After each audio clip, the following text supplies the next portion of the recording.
പണ്ട് പണ്ട് പണ്ട് ഒരു രാജ്യത്ത് ഒരു രാജാവുണ്ടായിരുന്നു. ആ രാജ്യം അദ്ദേഹം വളരെ നന്നായിട്ട് ഭരിച്ചുകൊണ്ടിരിക്കെ അവിടെ ഒരു പ്രകൃതിക്ഷോഭമുണ്ടായി.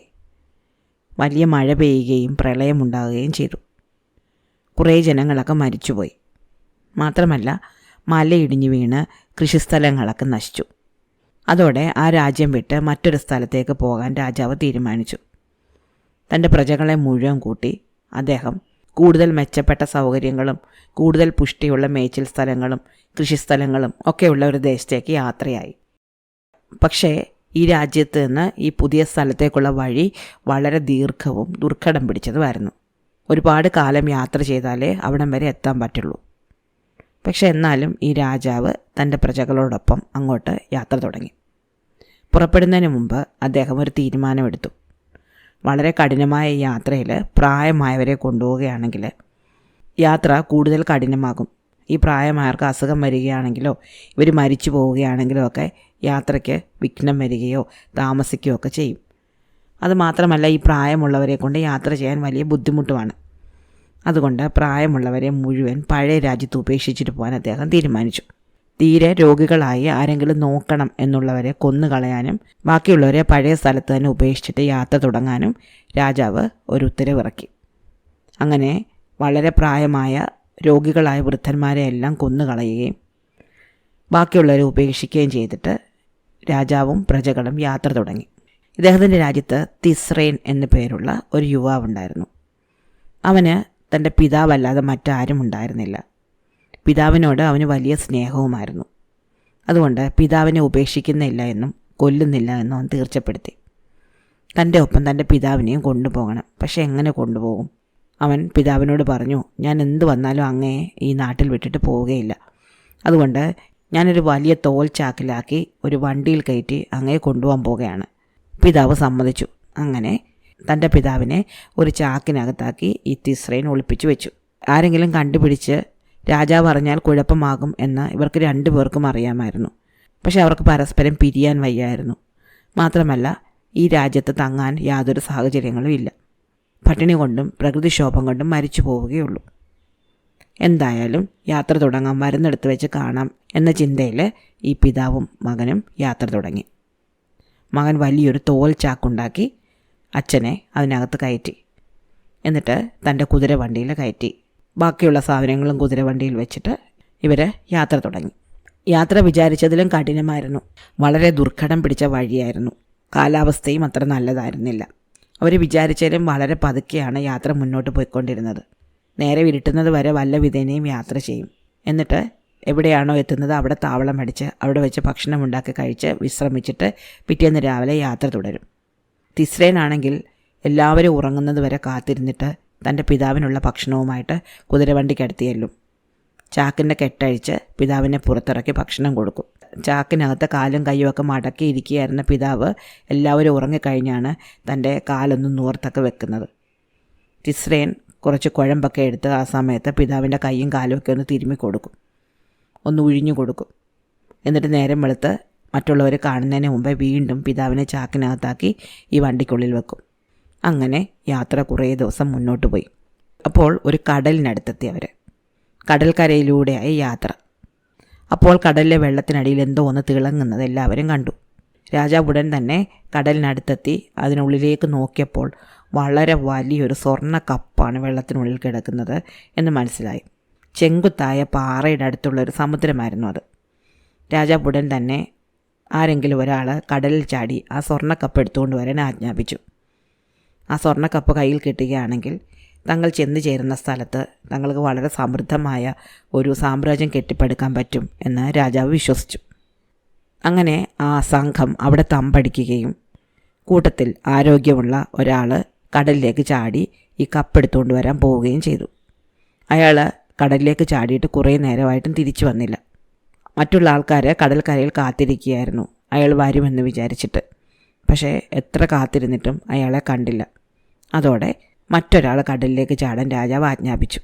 രാജശാസനമല്ലേ, അനുസരിക്കാതെ നിവർത്തിയില്ലല്ലോ എന്ന് കരുതി മറ്റൊരാൾ കടലിലേക്ക് ചാടി. അയാളെയും കിട്ടിയില്ല. അതോടെ രാജാവിന് എങ്ങനെയെങ്കിലും ഈ കപ്പെടുക്കണം എന്ന് വാശിയായി.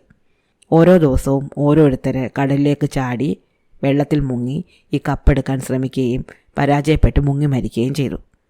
അങ്ങനെ വന്ന് തിസ്രേൻ്റെ ഊഴമായി. തിസ്രേൻ തൻ്റെ കുതിരവണ്ടിയുടെ അടുത്ത് ചെന്ന് ചാക്കിനോട് ചേർന്ന് നിന്ന് അച്ഛനോട് പറഞ്ഞു, അച്ഛാ, ഇന്നോടെ നമ്മളെ രണ്ടുപേരുടെയും കഥ അവസാനിക്കും. കടലിനടിയിൽ കിടക്കുന്ന സ്വർണ്ണ കപ്പ് എടുക്കാൻ വേണ്ടിയിട്ട് കടലിൽ മുങ്ങുന്ന എല്ലാവരും മരിച്ചു പോവുകയാണ്. എന്നാൽ രാജാവ് ഈ ആശയൊട്ട് വിടുന്നതുമില്ല. അപ്പോൾ പിതാവ് പറഞ്ഞു, മകനെ, ആ സ്വർണ്ണക്കപ്പ് വെള്ളത്തിനടിയിലല്ല കിടക്കുന്നത്. അത് ഒരു പ്രതിബിംബമാണ്. ഈ മലയുടെ മുകളിലാണ് സ്വർണ്ണക്കപ്പ് ഇരിക്കുന്നത്. അവിടെ നിന്ന് കാണുന്ന പ്രതിബിംബമാണ് നിങ്ങൾ വെള്ളത്തിൽ കാണുന്നത്. അപ്പോൾ അവൻ ചോദിച്ചു, അതങ്ങനെ അച്ഛന് മനസ്സിലായി? അപ്പോൾ അച്ഛൻ പറഞ്ഞു, ഞാൻ കാര്യങ്ങൾ സൂക്ഷ്മമായിട്ട് നിരീക്ഷിക്കാറുണ്ട്. ഈ പ്രതിബിംബം ഞാൻ നിലാവത്തും കണ്ടിട്ടുണ്ട് രാത്രിയിൽ.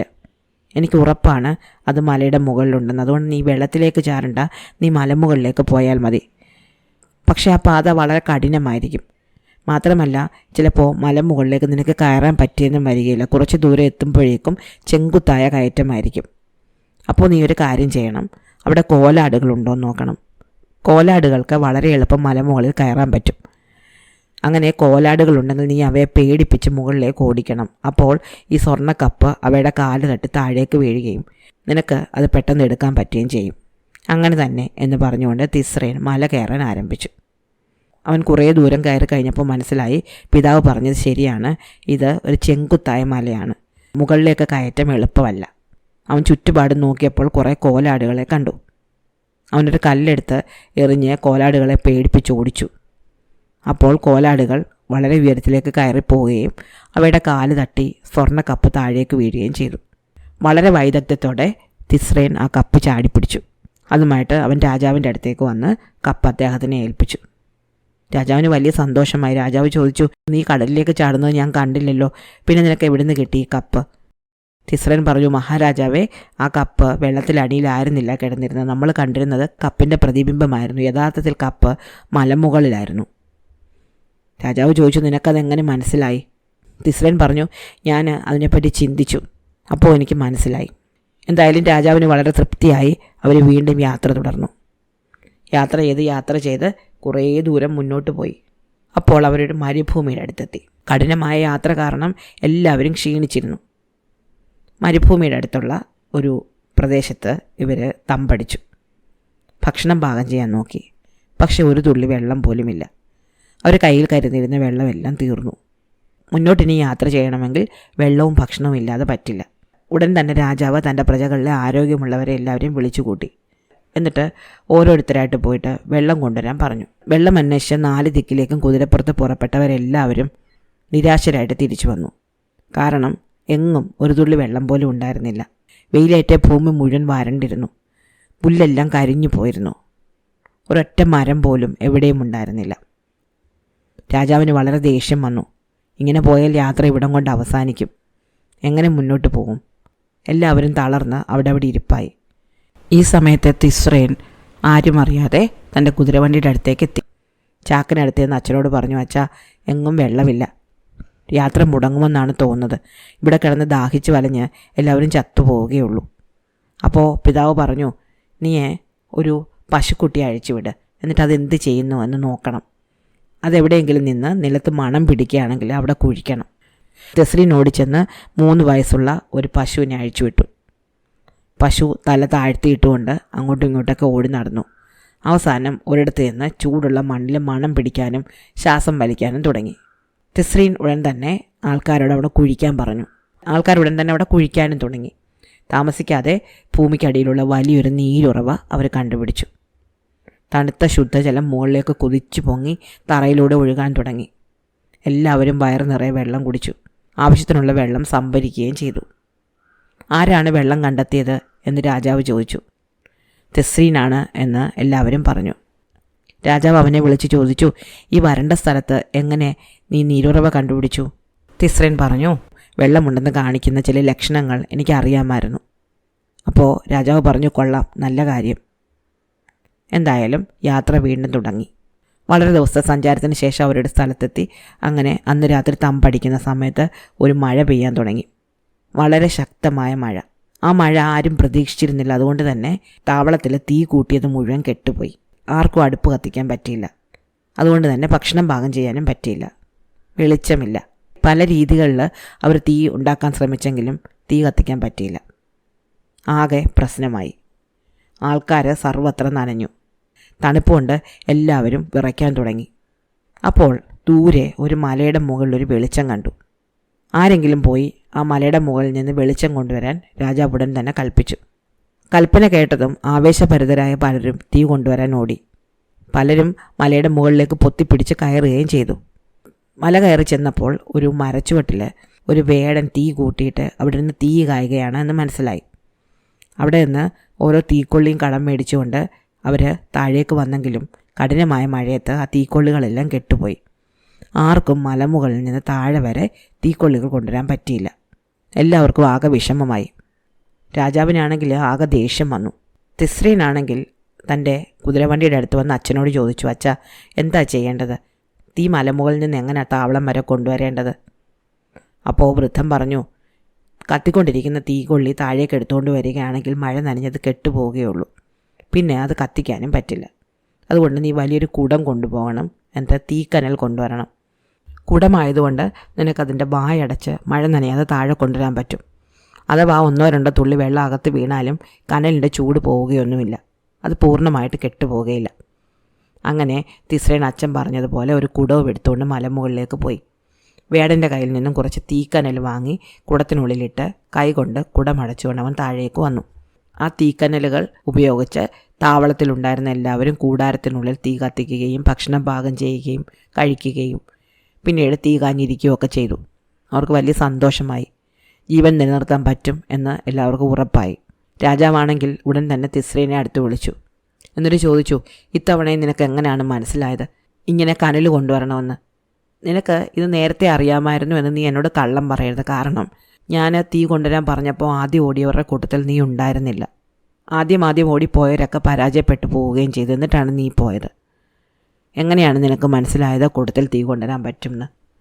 ഇത്തവണ തിസ്രേൻ സത്യം പറഞ്ഞു. അങ്ങനോട് ക്ഷമിക്കണം. എൻ്റെ പിതാവിനെ ഉപേക്ഷിച്ച് കളയാൻ പറ്റാത്തതുകൊണ്ട് ഞാൻ അദ്ദേഹത്തെ ഒരു ചാക്കിൽ കെട്ടി എൻ്റെ ഒപ്പം കൊണ്ടുവന്നിരുന്നു. അദ്ദേഹത്തിൻ്റെ വിവേകപൂർണമായ ഉപദേശങ്ങൾ കേട്ടതുകൊണ്ടാണ് എനിക്ക് അങ്ങയുടെ കൽപ്പനകളൊക്കെ സാധിക്കാൻ പറ്റിയത്. എവിടെ നിൻ്റെ അച്ഛൻ എന്ന് രാജാവ് ചോദിച്ചു. ഉടൻ തന്നെ തൻ്റെ കുതിരവണ്ടിയിൽ സൂക്ഷിച്ചിരുന്ന ചാക്കുകെട്ടിൽ നിന്നും തൻ്റെ പിതാവിനെ പുറത്തിറക്കി തിസ്രേൻ രാജാവിൻ്റെ മുന്നിലേക്ക് കൊണ്ടുവന്നു. രാജാവിന് തൻ്റെ തെറ്റ് മനസ്സിലായി. അദ്ദേഹം പറഞ്ഞു, ഞാൻ വൃദ്ധന്മാരെ വില കുറച്ച് കണ്ടത് വളരെ അബദ്ധമായിപ്പോയി. വൃദ്ധന്മാർ ചെറുപ്പക്കാർക്ക് ഭാരമല്ല, അവരുടെ വിവേകം ചെറുപ്പക്കാർക്ക് വിളക്കാവുകയാണ് ചെയ്യുന്നത്. അവർക്ക് മാർഗം തെളിക്കുകയാണ് ചെയ്യുന്നത്. നീ ഇനി നിൻ്റെ പിതാവിനെ ചാക്കിൽ കെട്ടി യാത്ര തുടരേണ്ടതില്ല. അദ്ദേഹം എന്നോടൊപ്പം എൻ്റെ കുതിരപ്പുറത്ത് യാത്ര ചെയ്യും. നാം ചെല്ലുന്ന പുതിയ സ്ഥലത്ത് നമുക്ക് മാർഗം തെളിക്കുവാൻ അദ്ദേഹം നമ്മുടെ കൂടിയേ തീരൂ. പിന്നീടുള്ള യാത്രയിൽ ആ പിതാവും മകനും വളരെ സന്തോഷത്തോടെയും സമാധാനത്തോടെയും യാത്ര ചെയ്തു. അവർ സുരക്ഷിതരായിട്ട് മറ്റൊരു സ്ഥലത്ത് ചെല്ലുകയും അവിടെ വളരെ വലിയൊരു സാമ്രാജ്യം കെട്ടിപ്പടുക്കുകയും ചെയ്തു. ഇഷ്ടമായോ കഥ? അടുത്ത കഥ അടുത്ത ദിവസം.